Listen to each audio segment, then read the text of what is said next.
Good morning kids. कैसे हैं आप सभी।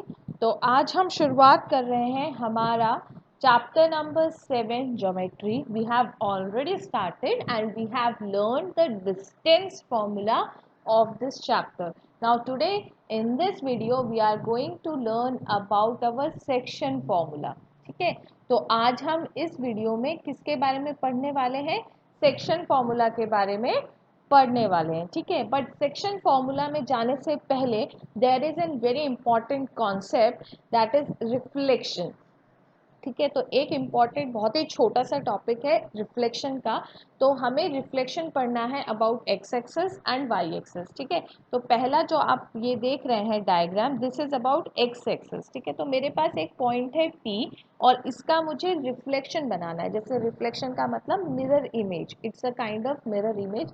इसका मिरर इमेज बनाना है और मिरर क्या है मेरा? X axis. ये जो लाइन है ना, दिस लाइन, ये जो एक्स एक्सेस है, this is my acting like a mirror. ये जो है ये मेरा मिरर की तरह काम कर रहा है। तो यहाँ पर जो x का यहाँ कोऑर्डिनेट है वही कोऑर्डिनेट देखो यहाँ पर भी है। ठीक है, तो x कोऑर्डिनेट तो सेम हो गया। अब चेंज क्या हो रहा है मेरा? y coordinate. यहाँ पर y कोऑर्डिनेट पॉजिटिव था और यहाँ पर जब मैं आऊँगी तो y कोऑर्डिनेट क्या हो जाएगा? नेगेटिव। तो जब भी हम रिफ्लेक्शन की बात करेंगे, रिफ्लेक्शन अलोंग x एक्सेस, ठीक है, तो x एक्सेस के अलोंग जब भी मेरा रिफ्लेक्शन होगा तो मेरे पॉइंट्स में क्या डिफरेंस होगा? जैसे P तो मेरा एक्स वाई है और Q मेरा x माइनस वाई हो जाएगा। ठीक है, तो ये कॉन्सेप्ट मैंने बता दिया। एग्जाम में आप डायरेक्टली अगर आपको पूछा जाए कि इसका P पॉइंट के रिफ्लेक्शन का डिस्टेंस कितना होगा तो आपको y कोऑर्डिनेट क्या ले लेना है? सीधा नेगेटिव ले लेना है। क्लियर हो गया। अब ऐसे ही रिफ्लेक्शन पढ़ना है हमें अलोंग वाई एक्सेस। ठीक है, तो थोड़ा इन्फ्लुएंस इसी से निकाल लेते हैं। जैसे यहाँ पर एक्स एक्सेस था तो वाई कोऑर्डिनेट नेगेटिव हो गया, यहाँ पर वाई एक्सेस है तो एक्स कोऑर्डिनेट क्या हो जाएगा मेरा? नेगेटिव हो जाएगा। क्लियर? तो चलो जल्दी से डायग्राम देख लेते हैं। तो ये मेरा पॉइंट है P और अब मेरा मिरर की तरह कौन सा एक्ट करेगा? ये वाई एक्सेस। ठीक है, दिस इज वाई एक्सेस। तो ये मेरा मिरर की तरह एक्ट करेगा और एक्ट करने के बाद मेरा रिफ्लेक्शन कहाँ पे आएगा? यहाँ पर। देखो y के ऊपर तो दोनों ही सेम है, बट यहाँ पर x जो है वो पॉजिटिव है और यहाँ पर x मेरा क्या हो जाएगा? नेगेटिव हो जाएगा। तो y एक्सेस के रिफ्लेक्शन क्या हो जाएगा? y axis reflection along y axis. Along y axis क्या हो जाएगा? P जो मेरा पॉइंट है एक्स वाई और Q जो है वो माइनस एक्स और y हो जाएगा। ठीक है, तो सिंपल है। अगर y एक्सेस का रिफ्लेक्शन पूछा गया है तो x का जो कोऑर्डिनेट है उसमें नेगेटिव साइन लग जाएगा और अगर x एक्सेस का पूछा गया है तो y कोऑर्डिनेट में साइन नेगेटिव लग जाएगा। ठीक है, तो अब हम बहुत ही इंपॉर्टेंट फॉर्मूला पे चलते हैं which is known as section formula. ठीक है, तो सेक्शन फॉर्मूला क्या कहता है? सेक्शन फॉर्मूला में कुछ चीज़ें हमें दी हुई हैं। ठीक है, तो ये जो डायग्राम है this is what given to us. मेरे पास एक लाइन है पी क्यू। ठीक है, एक लाइन है पी क्यू। पी के जो कोऑर्डिनेट्स हैं वो हैं x1 y1 और q के जो मेरे पास कोऑर्डिनेट्स हैं वो हैं x2 y2। ठीक है, और m एक ऐसा पॉइंट है, ठीक है, m एक ऐसा पॉइंट है जो इस लाइन को, पी क्यू लाइन को कट कर रहा है एक्स वाई कोऑर्डिनेट पर। ठीक है, एक्स वाई कोऑर्डिनेट पे और इसको रेशो में डिवाइड कर रहा है। कौन से रेशो में डिवाइड कर रहा है? M ratio N.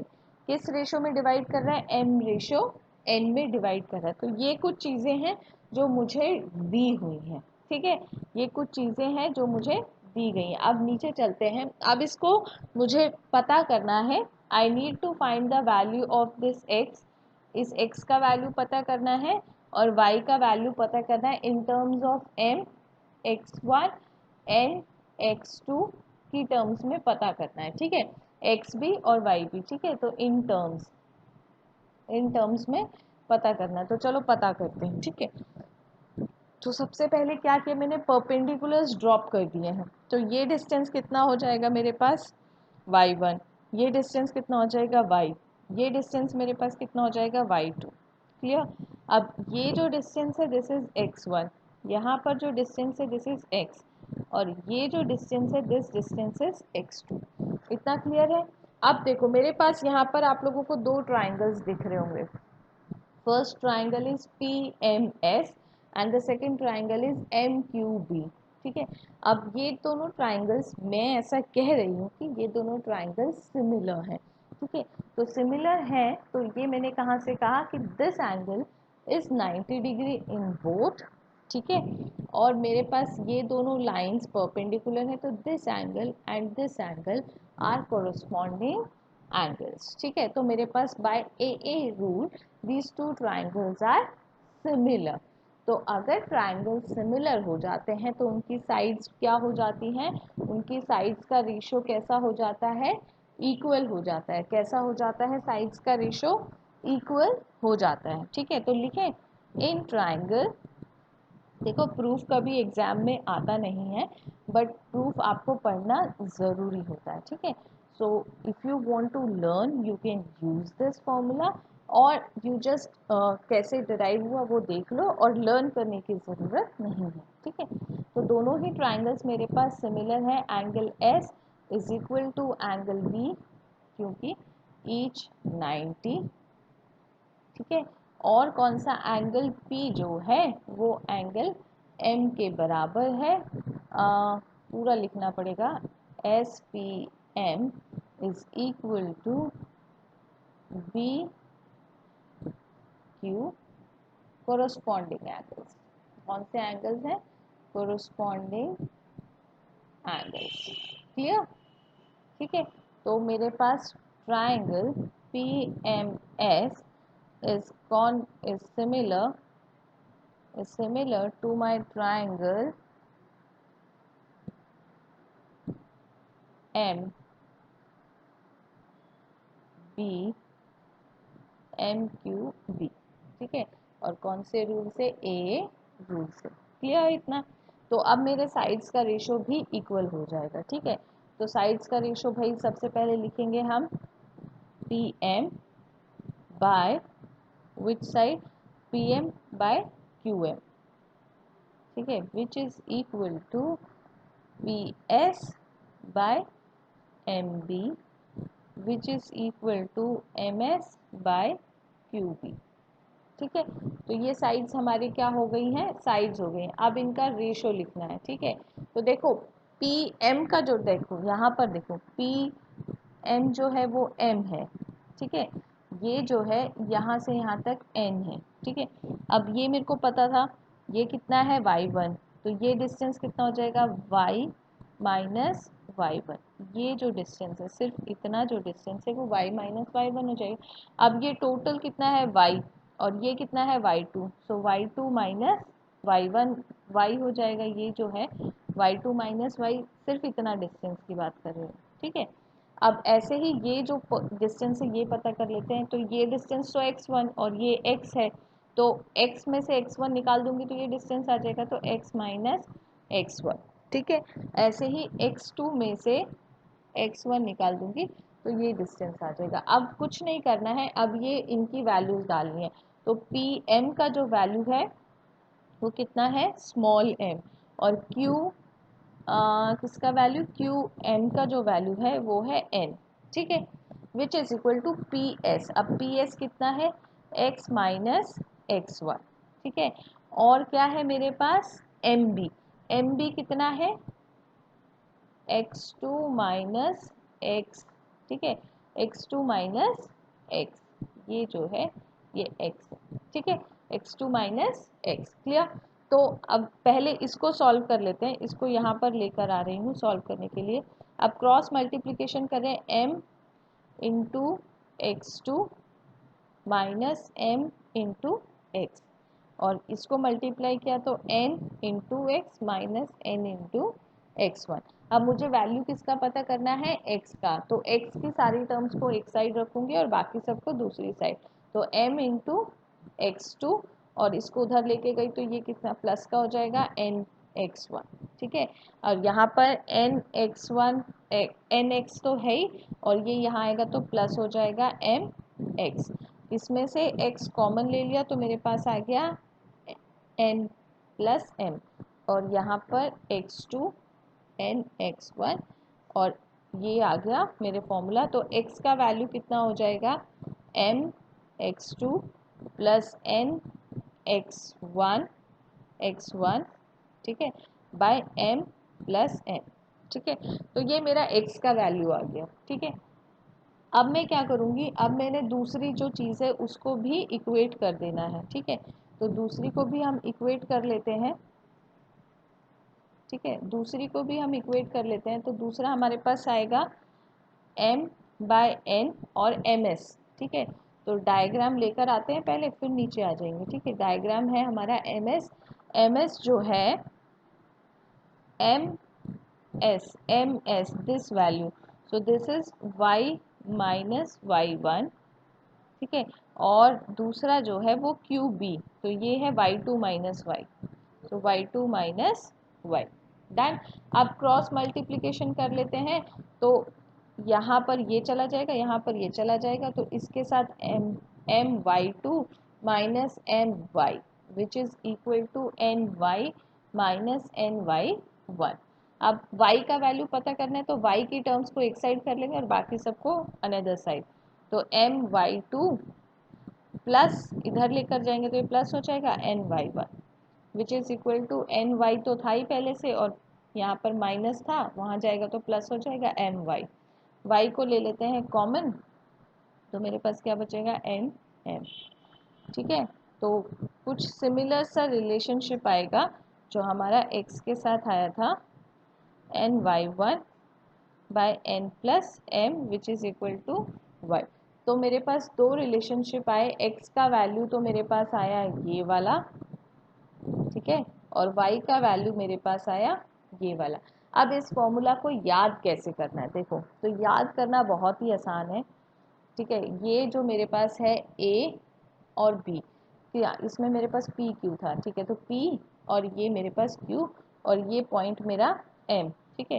तो इसका कोऑर्डिनेट्स x1 y1, इसका कोऑर्डिनेट x2 y2, और ये मेरे पास x y, और ये रेशो में डिवाइड कर रहा है m रेशो n, ठीक है।